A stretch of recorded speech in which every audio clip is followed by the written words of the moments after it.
All right, question number 7. Here's your solution. Again, you should have tried it prior, but here's your answer.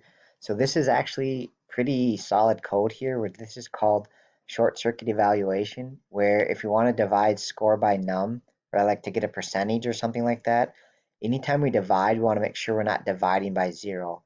So they're going to do this check to say, hey, if num is not equal to 0, then we'll divide and see if it's greater than some constant. Okay, so basically the way this short circuit works again is if this first thing is false, so the num not equal to 0, if that is false, false and anything, right? False and anything is always going to be false.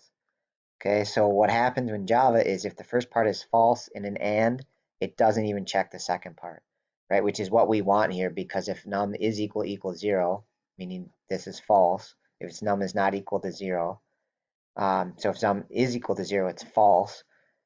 So if that's false, we don't want to divide, right? So basically, anytime we are 0, this will be false, and then it won't evaluate the back part.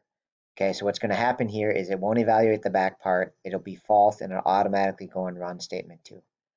Okay, so I think the right answer here is statement 2, but not statement 1 will be executed. All right, and we won't get any arithmetic exception because of the short circuit evaluation. False and anything, it won't even run the anything. All right, that is it. Thanks for watching.